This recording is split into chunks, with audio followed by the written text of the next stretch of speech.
한 주일 동안 또 안녕하셨습니까?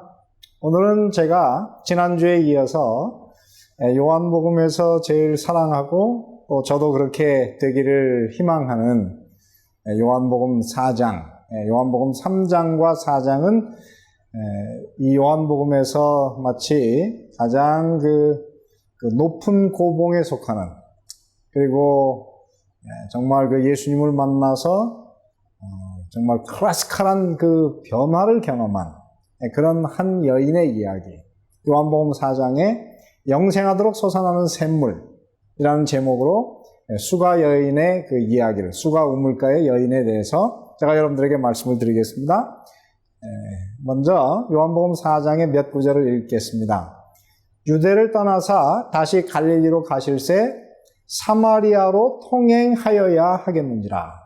그 영어로 보면 He had to pass through Samaria. 그래서 예수님께서 사마리아를 반드시 지나가야 될 필요가 생겼다. 그렇게 말씀하고 계세요. 그것이 과연 무엇일까?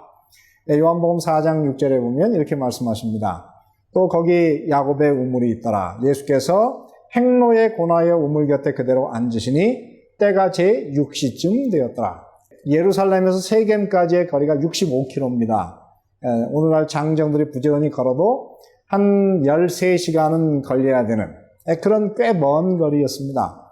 예수께서 그곳에, 이 우물가의 여인이 그곳에 나오기 전에 먼저 예수께서 그곳에 가서 앉으실 때 그 시간이 언제였느냐면은 정오, 로마의 시간으로는 6시고 오늘 우리의 시간으로 거기다 6을 더하면 정오의 그 시간에 도착을 하셨습니다. 그 말씀은 예수님께서 아마 예루살렘을 떠나서 그곳에 갈 때에는 어쩌면 새벽 한 3시나 4시쯤 꽤 이른 시간에 이 여자를 만나기 위해서 부지런히 그 어두운 데를 걸어서 가셔야만 했다는 그런 얘기를 우리가 추측할 수가 있습니다. 4장 7절에 보면 사마리아 여자 하나가 물을 길러 왔음에 예수께서 물을 좀 달라 하시니, 13절 예수께서 대답하여 가라사대 이 물을 먹는 자마다 다시 목마르려니와 내가 주는 물을 먹는 자는 영원히 목마르지 아니하리니 나의 주는 물은 그 속에서 영생하도록 솟아나는 샘물이 되리라. 여자가 가로되 주여 이런 물을 내게 주사 목마르지도 않고 또 여기에 물 길러 오지도 않게 하옵소서. 가라사대 가서 내 남편을 불러오라. 여자가 대답하되 나는 남편이 없나이다. 예수께서 가라사대 내가 남편이 없다는 말이 옳도다. 내가 남편 5이 있었으나 지금 있는 자는 내 남편이 아니니 내 말이 참되도다. 25절 여자가 가로되 메시아 곧 그리스도라 하는 이가 오실 줄을 내가 아노니 그가 오시면 모든 것을 우리에게 고하시리이다. 예수께서 이르시되 내게 말하는 내가 그로라 하시니라. 예수님께서 바로 너희가 기다리는 메시아 그리스도라고 하는 것을 알려주었을 때에 이 여자의 삶에 놀라운 변화가 일어납니다. 28절 여자가 물동이를 버려두고 동네에 들어가서 사람들에게 이르되 나의 행한 모든 일을 내게 말한 사람을 와보라. 이는 그리스도가 아니냐 하니 저희가 동네에서 나와 예수께로 오더라. 저는 이 요한복음에서 정말 예수님을 만나서 놀랍게 변화된 한 이 여인의 이야기는 너무도 아름다워서 저는 이런 변화를 뭐라고 부르냐면 클래식 트랜스포메이션 혹은 클래식 컨버전, 그렇게 제목을 붙입니다. 왜냐하면 성경에서 복음을 체험하게 되면 사람이 변하게 되는 그 가장 모범적인 변화가 바로 이 수가 우물가의 여자의 변화입니다. 또 이런 변화가 사실은 요한복음 5장에 38년 된 중풍병자가 그렇게 변화되었어요. 예수님 만나기 전에 그는 이제 세상의 온갖 쾌락을 추구하다가 중풍병자가 되었고 예수께서 그를 고쳐주었을 때에 요한복음 5장 14절에 보면 내가 나았으니 더 심한 것이 생기지 않게 다시는 죄를 범치 말라. 만약에 그가 그 말씀을 그대로 실천했다면 예수님을 만나서 그가 거듭난 다음에 이전에는 난봉꾼이었지만 그는 완전히 새로운 사람이 되었을 것입니다. 요한복음 8장에 보면 간음 현장에서 잡힌 여자가 있습니다. 이 여자가 예수님을 만나기 전에는 참으로 삶에 만족이 없고 참으로 쾌락을 추구하는 여자였지만은 그가 예수님을 만나서 그가 용서받았고 그 다음에 목숨이 구원을 받았어요. 예수께서 8장 11절 나도 너를 정죄하지 아니하노니 가서 다시는 죄를 범치 말라. Sin no more.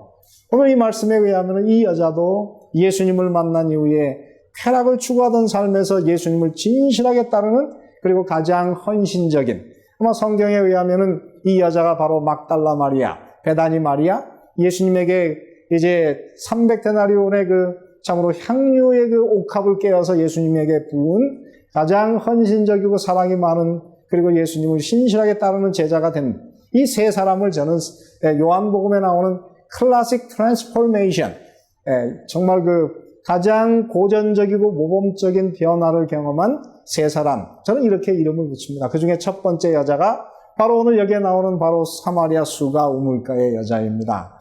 저는 성경에서 바로 이 여자가 되기를 참으로 원합니다. 내가 예수님 만나기 전에는 참으로 부족하고 흠이 많은 사람이었으나 예수님을 만난 이후에 그의 삶이 완전히 변화되어 새 사람 된 것처럼, 저는 제 자신의 삶이 오늘 예수님을 따라가는 한 제자로서 제 삶이 그렇게 뜨겁게 변화되고 그렇게 새롭게 살기를 원하는 사람입니다. 저는 요한복음 4장을 요한복음 3장과 한번 비교를 해봤어요. 니고데모와 이 수가 여인이 과연 얼마나 다를까? 아마 이 성경에 그 사도 요한이 니고데모의 이야기하고 수가 여인의 이야기를 바로 3장, 4장에 이렇게 붙여놓은 것을 보면은 아마 어쩌면 이 두 사람이 거듭남이라고 하는 것을 경험할 때 일어나는 두 가지 다른 모양, 대조적인 두 사람의 모습이 이곳에 묘사가 되지 않나, 그런 생각을 해봅니다. 그래서 이 두 사람을 한번 비교를 해보게 되었는데요. 한쪽에는 유대인이고 한쪽은 이방인이었고, 한쪽은 남자였고 한쪽은 여자였습니다. 니고데모가 예수님을 만나러 온 시간은 한밤중이었어요. 밤이었지요. 그런데 이 여자는 정오에 대낮, 그것도 낮 12시에 예수님을 만나게 되었습니다. 니고데모는 그가 스스로 자기 발로 찾아온 사람이었지만은 이 수가 여자를 만나기 위해서 예수께서 12시간이나 힘든 여행을 참으로 예수께서 먼저 행하셔야만 했던 예수님이 찾아간 여자였습니다. 니고데모는 성경에 의하면 아주 유명한 사람이었지만은 이 수가 여자는 이름이 기록되지 않은 것을 보면은 이 여자의 이름을 성경에 기록하면 이 여자의 어떤 면에서 그 삶에 어쩌면은 좀 무엇인가 부끄러움이 남지 않을까. 그 여자의 과거가 이렇게 공개되면 사람들에게 이것이 참으로 좋지 않을까 해서 이 성경에 보면 이 여자의 이름조차도 기록되지 않은, 이름이 알려지지 않은 그런 여자입니다. 그 다음에 니고데모는 도덕적으로 말하면 사람 중에 가장 높은 표준에 있는 그런 사람이었어요. 반면에 이 여자는 어쩌면 사람 중에서는 가장 도덕적으로 낮은 수준에 있는, 서로 대조를 이루는 그런 사람입니다. 니고데모는 이곳의 지식인이었어요. 이스라엘의 선생이었고 많이 배운 그런 학자였습니다. 그러나 요한복음 4장에 이 여자에 대해서는 기록되지 않습니다. 이 여자가 얼마나 배웠는지는 잘 모르지만은 이 성경의 전반적인 이야기로 볼 때 보통 이 여자는 아마도 배움이 많지 않은 그런 여자가 아닐까, 그런 생각을 하게 됩니다. 그리고 니고데모라고 하는 사람은 거듭나지 않고 구원을 받을 만한 그런 의인은 세상에 아무도 없음을 상징하는 도덕적으로 가장 높은 사람이지만 그도 역시 구원받으려고 하면 거듭나야만 하는 것을 가르치는 것이고, 이 수가 여자는 반대로 너무나 부패했지만은 거듭남으로 구원을 받지 못할 만큼 그렇게 부도덕한 사람은 세상에 아무도 없음을 상징하는 서로 대조적인 두 사람이에요. 그리고 니고데모는 예수님께서 이 거듭남에 대해서 가장 모범적인 가르침을 주었지만은 이 니고데모는 그 말씀을 잘 이해하지 못했고 거듭나는데 그는 3년이라는 시간이 필요했어요. 근데 이 여자는 이 거듭남에 대해서 예수님께서 아주 단순하게 가르쳤을 때에 그 말씀을 듣자마자 즉시로 그의 삶에 놀라운 변화가 일어나게 되었고 거듭났어요. 그래서 이 성경에 보면은 여자가 물동이를 버려두고 가서 이 여자의 마음속에 예수님을 만나자마고 그리고 예수님을 믿자마자 그 마음속에서 생수의 샘물이 터져서 그의 삶에 놀라운 변화가 생기게 되었던 것이죠. 그리고 니고데모는 성경에 그가 전도했다는 말은 한 군데 없어요. 지식인이었으나 전도하는 데는 그렇게 능력이 없었던 것 같습니다. 이 여자는 배우지는 못했지만은 그의 삶에 복음으로 인해서 변화된 그 놀라운 변화가 너무 컸기 때문에 그의 삶 자체가 사람들에게 증거가 돼가지고 그가 나가서 말을 하면 많은 사람들이 그를 따라서 예수님을 믿게 되는 그런 위대한 전도자가 되었던 것입니다. 그러므로 이 성경은 참 아이러니입니다. 많이 배웠다고 참으로 예수님을 잘 섬기는 것도 아니고, 그리고 참으로 못 배웠다고 예수님을 증거하지 못하는 것도 아니고, 그러므로 이 성경이라고 하는 것은 참으로 아이러니입니다. 모든 것이 하나님의 손에 달린 것이기 때문에 우리가 뭐라고 얘기할 수가 없는 것입니다.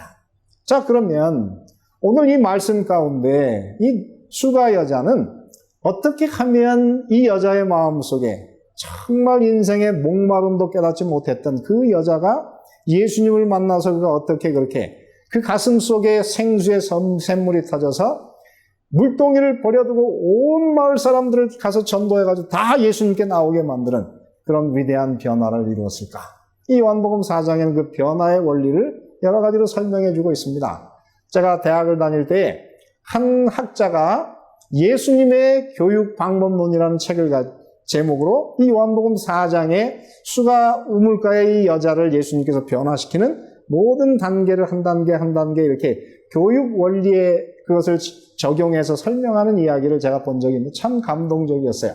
제가 그것을 다 재현할 수는 없지만은 오늘 이 요한복음 4장에는 예수께서 이 여자를 변화시키기 위해서 어떤 단계를 통해서 이 여자를 변화시켰고 어떻게 우리도 거듭나려고 하면 그런 변화를 가야 되는지 오늘 이 말씀 속에 그 몇 가지 원리가 설명되어 있습니다. 첫째, 오늘 이 말씀에 의하면은 우리는 이 땅에 살아가는 우리의 모든 삶, 특별히 죄악의 낙에는 반드시 그 끝이 있음을 알아야 될 것입니다. 그것이 바로 첫 번째 단계입니다. 오늘 이 말씀에 의하면 요한복음 4장 13절에 예수께서 말씀하십니다. 이 물을 마시는 자마다 다시 목마르려니와. 그렇습니다. 이 세상에서 우리가 예수 없이 살아가는 모든 성취, 모든 좋은 것들은 어느 날 그 단 것이 쓴 것으로 변하고 참 우리에게 기쁨을 주었던 그 기쁨이 어느 날은 아무런 의미가 없는 날이 우리의 삶에 이르게 됩니다. 그래서 요한복음 2장 3절에 보면 혼인잔치를 하는데 저희에게 포도주가 없었어요. 그래서 포도주가 모자란지라. 그렇습니다. 이 땅에 살아가는 우리 모든 사람들은 이 땅에서 어느 날 우리가 예수님 없이 돈을 쫓고 학문을 쫓고 쾌락을 쫓다 보면 어느 날 우리의 삶에는 목마름을 경험하게 될 것이고 오늘 우리의 삶의 기쁨의 포도주가 다 사라지는 그런 날이 오게 될 것입니다. 성경에 의하면 이 포도주라고 하는 것은 기쁨을 상징하는 것인데요. 저희에게 포도주가 모자란지라.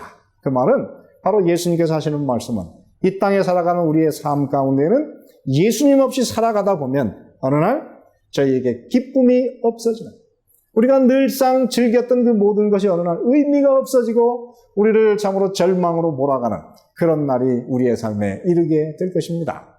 그래서 요한복음 7장 37절에 보면 누구든지 목마르거든 내게로 와서 마시라. 그렇습니다.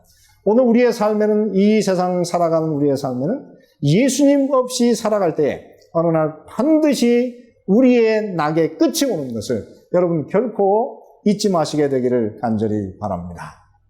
두 번째, 그래서 오늘 이곳에 보면은 그 루소라고 하는 사람은 인생이라고 하는 것을 이렇게 묘사를 했습니다. 10대에는 케이크에 목매고 20대에는 사랑에 목매고 30대에는 쾌락에 목매고 40대에는 돈에 목을 매고 50대에는 명예에 목매다가 60대에는 절망에 빠진다. 이 루소의 말은 참으로 우리에게 진리인 것입니다.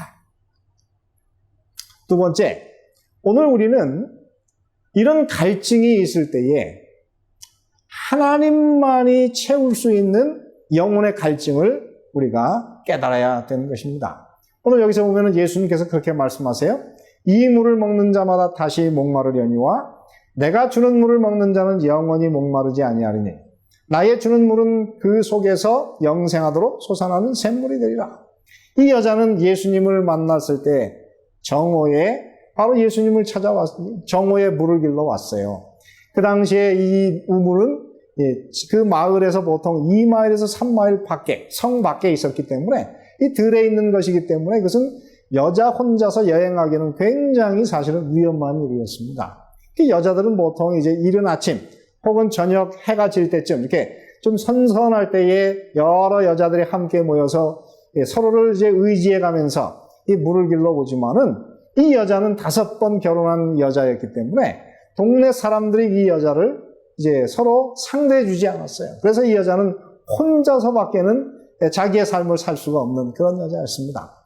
그날 외롭게 혼자서 그 떼약볕에서 참으로 그 더위를 이제 참으로 견뎌가면서 물을 길러 왔는데 얼마나 힘든 삶입니까?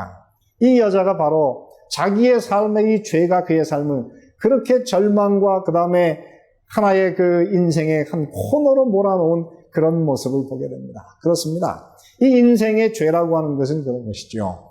그것이 우리에게 어떤 때는 쾌락을 주는 것 같지만은 그 끝은 우리를 곤경으로 몰아가는 것입니다. 예수께서 이렇게 아름다운 약속과 그 다음에 다시는 물기로 올 필요가 없다는 이야기를 들었을 때 이 여자는 굉장히 그 물에 대해서 아주 매력을 느끼게 되었어요. 호기심을 가지게 되어서 요한복음 4장 15절에 보면 이렇게 말씀하십니다. 주여 이런 물을 내게 주사 목마르지도 않고 또 여기 물길로 오지도 않게 하옵소서. 이 성경에서 보면은 바리새인들은 예수님을 참으로 받아들이지 못했고 예수님도 바리새인의 신앙을 하는 그들을 희망 없는 사람으로 봤어요. 왜 그랬을까요? 이 성경에 의하면 그렇게 말씀하고 계십니다. 이 성경에서 가장 중요한 것이 무엇이냐면 예수님을 만나려고 하면은 의에 줄이고 목마르는 경험이 먼저 있어야 될 것입니다. 이 땅에서 우리가 이 영혼의 갈증을 깨닫지 못하면은 우리는 결코 예수님의 필요를 느끼지 못합니다.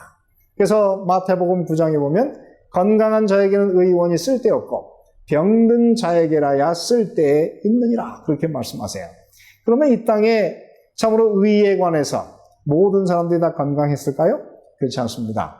바리새인들은 그들이 죄인이었고 참으로 어쩌면 세상의 죄인보다 더 심각한 상태에 있었지만은 그들은 자신들의 영적인 그 질병의 상태를 깨닫지 못하고 자기들이 건강한 상태로 있었습니다. 그래서 예수님께서 그들을 고쳐줄 수 있었지만은 그들은 예수님이라고 하는 의사를 만나러 오지 않았어요. 그래서 예수께서 말씀하시기를 건강한 자에게는 의원이 쓸데없고 병든 자에게라야 쓸데있느니라. 우리가 병든 자임을 깨달아야 우리는 의사에게 간 것이죠. 내가 의인을 부르러 온 것이 아니요 죄인을 불러 회개케 하러 왔느니라. 그렇습니다. 그래서 이 성경에 의하면은 이 땅에서 참으로 필요는 발명의 어머니이고 우리가 예수님에게서 무엇인가 부족한 것을 느끼고 영적인 갈증을 느끼는 사람만이 예수님을 찾아갈 수가 있습니다. 그래서 히딩크가 한국의 그 참으로 월드컵에서 4강까지 이 사람들을 이 젊은 청년들을 이끌고 올라갔을 때 히딩크가 그들에게 한 그 인터뷰는 참으로 놀라운 인터뷰. 이 진리를 우리에게 가르쳐 주는데요. 나는 아직도 승리의 배가 고프다. 그렇습니다. 그가 이 젊은 청년들에게 바로 그 배고픔을 일으켜 주었어요. 그래서 저는 한때 제가 읽은 책 가운데 보면 Hunger for More이라는 책이 있어요. 이 땅에서 이 큰 성취를 이루는 사람들은 다 더 많은 것을 위해서 배고픔을 가진 사람이라고 하는 것입니다. 그렇습니다. 오늘 우리는 예수님께 나와야 합니다. 예수님께 나올 때 우리는 이 갈증을 느끼고 갈증을 느껴야만 예수님께 나아갈 수 있어요. 그래서 이런 찬미가 있지 않습니까? 세상 모든 것들을 소유해도 내 갈증 풀지 못할 때 너 무릎 꿇어 기도하면 주오사 만족하게 하시네. 오늘 여러분 마음속에 갈증을 경험하시게 되기를 바랍니다. 셋째 보면은 예수님께서 참 놀라운 말씀을 하세요. 가서 내 남편을 불러오라. 그랬더니 이 여자가 너무 놀라서 나는 남편이 없습니다. 그랬더니 남편이 없다는 말이 옳도다. 전에 내가 남편 5이 있었지만은 지금 있는 자는 내 남편이 아니니 내 말이 참되도다. 예수께서 이 5 남편을 진짜 다 불러오라고 하는 것일까요? 그렇지 않습니다. 예수님은 바로 이 여인의 삶의 가장 큰 문제인 이 여자를 삶에 이렇게 고통스러운 삶에 빠뜨린 그의 삶의 남편들 다시 말해 죄를 추구했던 그의 과거의 생애를 예수님께서 다 예수님 앞에 가져오라고 하는 것입니다. 여러분 우리가 이제 몸에 종기가 났을 때에 그 종기에서 치료를 받고 통증에서 해방되려고 하면 그 종기 위에다가 아무리 약을 발라도 되지 않습니다. 아프지만은 그 종기를 째고 고름을 짜낸 다음에 그곳에다가 약을 발라야 그것이 치료가 됩니다. 예수님은 이 여자에게 너 괜찮아? 그냥 나오기만 해. 그렇게 말씀하지 않으시고 너의 삶을 고통스럽게 했던 내 남편들을 예수님께 가져오라. 그렇게 말씀하십니다. 죄의 문제를 해결하라고 하는 것입니다. 그렇습니다. 오늘 우리는 이제 예수님께 나아올 때 우리가 죄인됨을 깨닫고 예수님 앞에 우리의 모든 남편들, 예수님 없이 우리를 참으로 이 땅에서 살게 했던 모든 남편들을 예수님께 가져가야만 하는 것입니다. 네 번째 보면은 예수님께서 이제 하신 말씀은 예수님을 알고 영접하라고 하는 것입니다. 오늘 이곳에 보면은 이 여자가 자기의 과거의 삶을 마치 책을 읽듯이 정확하게 이야기하는 그 예수님을 보면서 이 여자는 깜짝 놀랐어요. 그래서 이 여자가 예수님에 대해서 두 번 고백을 하는데요. 첫 번째는 요한복음 4장 19절에 보면 여자가 가로되 주여 내가 보니 선지자로소이다. 그러니까 선지자이니까는 자기의 과거의 삶을 이렇게 꿰뚫어 안다고 하는 것입니다. 이 성경에 보면은 선지자 혹은 선견자, 그런데 이 선견자라고 하는 말이 히브리어로 보면 뜻이 뭐냐면 라아, 보다 하는 말에서 나온 로에라고 하는 뜻이에요. 그래서 선견자라고 하는 말은 보는 자. 하나님의 성령의 역사가 일어나면 모든 사람들에게 감추어진 것을 다 보게 되는 그런 참으로 용한 선지자다. 이렇게 말씀하는 것이죠. 근데 예수님께서는 이 여자가 예수님을 선지자로 고백하는 그 수준을 가지고는 그가 결코 구원에 이를 수 없는 것을 예수님께서 아셨어요.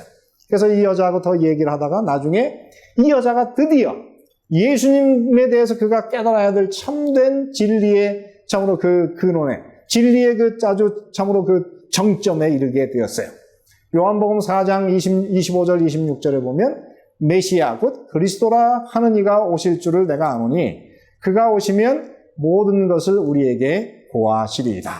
예수께서 이르시되 내게 말하는 내가 그러라. 오늘 예수님께서는 구약 성경의 많은 곳에 한 분에 의하면 예수님의 그 참으로 이 초림에 관해서만 이 성경에 약속된 것이 100가지가 넘는다 그래. 111가지라고 그러는데 이 여자가 예수님과 이야기를 하다가 드디어 이 모세오경, 사실 사마리아 사람들은 모세오경만을 보기 때문에 모세오경에 기록된 예수님의 약속, 그 메시아 그리스도가 바로 이분이 아닐까 하는 참으로 그런 결론에 이르게 되었어요. 그러자 예수님께서 말씀하십니다. 내게 말하는 내가 그러라. 이 여자는 그날 그 예수님을 보면서 마음에 어떤 생각을 가졌을까요? 이분이 바로 그 메시아, 참으로 그 약속된 구세주이므로 이 여자가 드디어 마음 문을 열고 예수님을 그의 구세주로 받아들이게 되었습니다. 사실 성경에 그 이야기는 없지만은 그 전반적인 이야기의 흐름으로 볼 때 이 여자는 그날 처음으로 예수를 만났고 예수님을 그의 삶의 구세주로 그가 받아들이게 되었고 예수님을 믿게 되었습니다. 예수님을 믿었을 때 그의 삶에 어떤 변화가 생겼을까요? 이 여자가 이 성경에 보면은 뭐라고 했냐면은 요한복음 4장 28절 여자가 물동이를 버려두고 그렇게 말씀하세요.